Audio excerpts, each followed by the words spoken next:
I was first introduced to Ian by his book, She Comes First, which is sort of a how to guide for pleasuring women. So I asked him what are his top tips that people should take away about providing people with the most pleasure. I think the first thing that I would say, some of the tips are actually what I said at the very outset about creating a relaxing environment where you can turn off the thinking brain. But I think, one thing is to think of outer course as a complete act of lovemaking, to think of intercourse as a behavior that you can engage in, but it's certainly not required. And you don't have to build an entire sexual event around this one behavior. So I like to say that foreplay can be core play. I think men and women often do cycle through the process of arousal differently. For women, they have the capacity to have multiple orgasms. I think blood leaves the pelvic region more slowly than it does for men after men have an ejaculation. So I think this idea of she comes first, of being courteous and making sure your partner has been pleasure works. I don't necessarily believe that orgasms have to be simultaneous or synchronous. I don't believe that they have to be delivered by any one single behavior. I don't think that very, very powerful behaviors like oral sex should be underestimated or pushed to the side or just considered, appetizers in advance of the entree of intercourse. I also think that a key component we were talking about earlier, talking about sex in a kind of cognitive, communicative way. But I think that there's also the element of psychological arousal. I mean, there have been studies that have shown that women can fantasize their way to orgasm without ever touching themselves and give themselves hand-free orgasms. When I'm working with men who have erectile unpredictability and I give them homework assignments, one of the homework assignments is either to imagine something really sexy, to listen to something really sexy, to watch something really sexy, but to not touch themselves. And men are able to get very strong, very robust erections just through their imagination and through their senses. So why do we leave that behind when it comes to sex? Why do so many of us become tongue-tied and silent and afraid to engage in fantasy and commentary about what's happening? It's funny, I was working with a couple who had a really hard time just talking during sex, dirty talk. She wanted a lot of dirty talk, and he was very uncomfortable with that. And I happened to see them a few weeks later at a restaurant eating. And the way they were eating was so sexual, like sharing the food and giving each other forks and spoons and commenting. It was a really lovely restaurant. And so when I got to see them, I said, you eating a meal was probably sexually hotter than actually having sex, because there you were able to really talk about everything that you loved about the food. Why can't you do the same thing during sex? So I think that psychological arousal is something that often gets underestimated. And especially I hear from a lot of female patients who, again, don't just show up with spontaneous desire, ready to have sex. There's a process of really turning off that thinking brain. And so I often hear that fantasy and psychological arousal, it can be as simple as watching some couples porn together too, or listening to an erotica podcast. But whatever it is, that there's not enough attention being paid to, again, making love to the brain, turning off that thinking brain. I always say foreplay starts in the morning. So you need to be showing your partner you're interested. It could be a sexy text, a casual touch of the shoulder or the lower back, just to show your partner that I find you sexually attractive. However, in longer term relationships, your partner becomes someone who's safe, someone you trust, someone you look to for care, even. And that's not always synonymous with sexy. So you have to build that intimacy and cultivate desire. And what's so interesting to me is that people really hesitate to work on their sex lives. So I asked Ian, what do you say to a person who simply defaults to saying, I'm not connecting with my partner, but I'm unwilling to change? Yeah, I mean, I probably will tell them it's not worth having a second session. I mean, here they are coming in with complaints, usually about a lack of sex, but then there's this idea that you shouldn't have to talk about sex, or sex should be organic and spontaneous. You should just have chemistry. And I will really try and explain differences in desire framework. I think the way the media depicts sex, I think the way that sex can be very early on in a relationship when there are very few stressors. I mean, if you think about, everyone is always talking about how natural sex was or how hot it was at the very beginning of a relationship. Well, I've been married for 25 years. And when I first met my wife, like, great, all we had to do was show up, have fun together, have like a great dinner and go have sex. Now life is filled with so many different complications and stressors. So I think it's ridiculous to assume that a long-term relationship is just going to have spontaneous automatic sex the way you do in the early days. I mean, you really have to collaborate on eliminating those stressors. But then I think that there is a natural difference between how, in general, men experience desire and how women experience desire. I think men experience desire in ways that feel highly spontaneous and reactive. A single visual cue can turn us on. My wife comes out of the shower and she's wearing a towel, and I see her and I register that cue, and it really it really metabolizes in my body in a way that if we have time and she's interested, let's go. But you know what? My wife's desire is not spontaneous. She's a very sexual person. She's attracted to me. But when I come out of the shower, she doesn't get a visual cue that metabolizes in her body in the form of desire in the same way. So her desire is more responsive. It emerges from that simmering of arousal, that percolation of connection. So there really needs to be a runway into sex, I think, in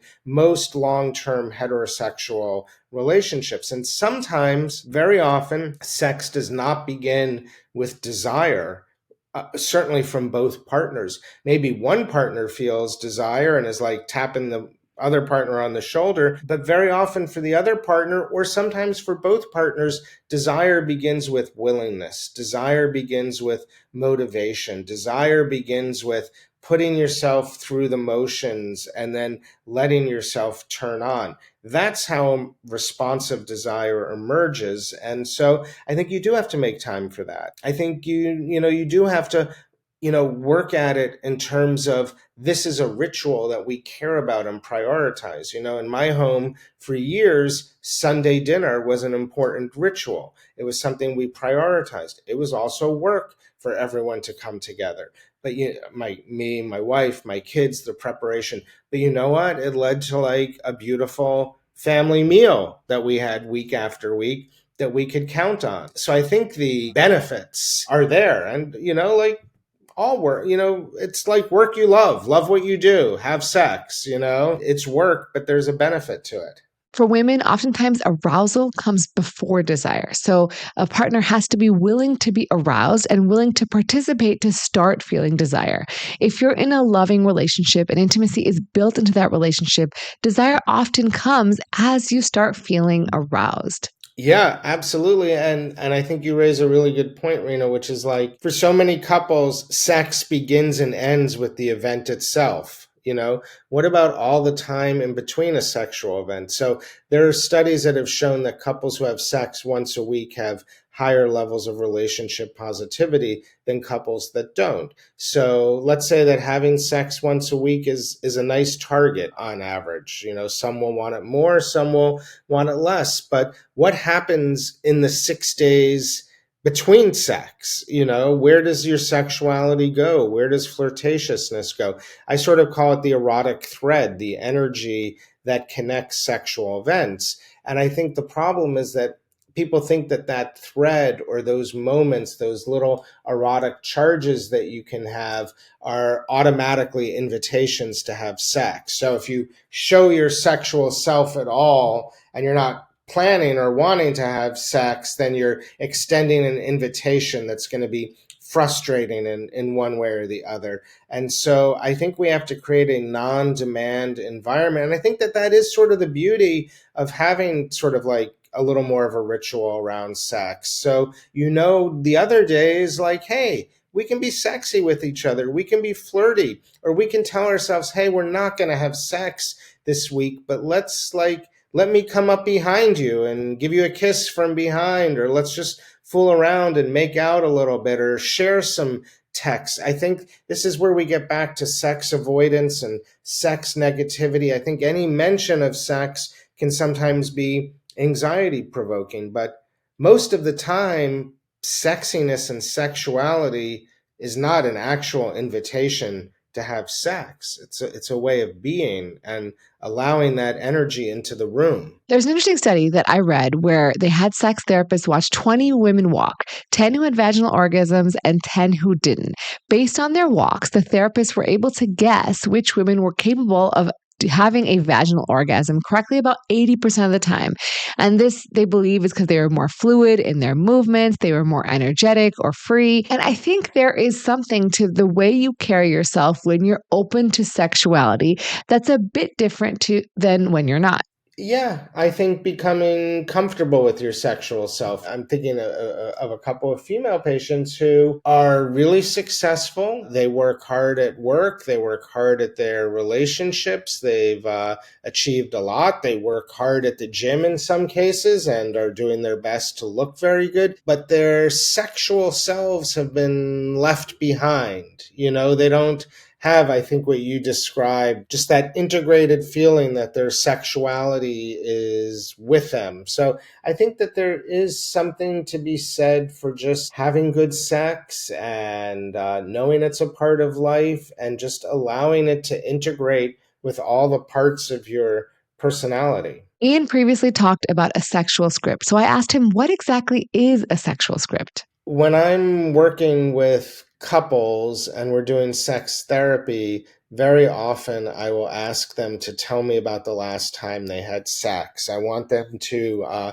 describe a sexual event in vivid detail. When did the sexual event happen? Where did it happen? How did it happen? Did it start from like a place of heat, like a hot start? You just came and ripped each other's clothes off? Was it like a warm start, like cuddling on the couch and watching a show and just sort of starting to feel that connection? Was it a cold start, like we don't have desire, but we have willingness and motivation? Let's go. So I'm very interested in how a sexual event gets launched. I'm very interested in the activities that get engaged in, certainly above the neck in terms of talking to each other, watching something, psychological arousal, kissing. I mean, so many couples tell me that they used to love making out with their partners, and now there's no more room. Just kissing has gone off the menu, right? So I'm very focused on how is that initial arousal generated? How are we turning off our thinking brains? And then once we're aroused, how are we moving below the waist and building arousal through oral sex, outer course, manual stimulation, intercourse, who's having orgasms, who's not, what do the moments after sex look like, what is the erotic thread, that connection. So basically, I'm really trying to anatomize or dissect a sexual event, because when couples come in with problems, one partner may be experiencing painful sex or not having orgasms. Another partner may be suffering from early ejaculation or erectile unpredictability. Generally, the problem is being reinforced by the sex script. And so if we can adjust the sex script, if we can add more of an arousal runway, more psychological arousal, if we can move into outer course as opposed to intercourse, if we can adjust and edit the sex script, we can help create better sex. That's fundamentally sort of how I think about a sex script, because I sort of think of it as like sex in action. Sex is something that couples come and they want to improve, they want to have. It's an event that they want to experience. So let's talk about sex in action and let's look at previous events of sex in action. If you like that clip with Dr. Ian Kerner, make sure to check out the full episode right here.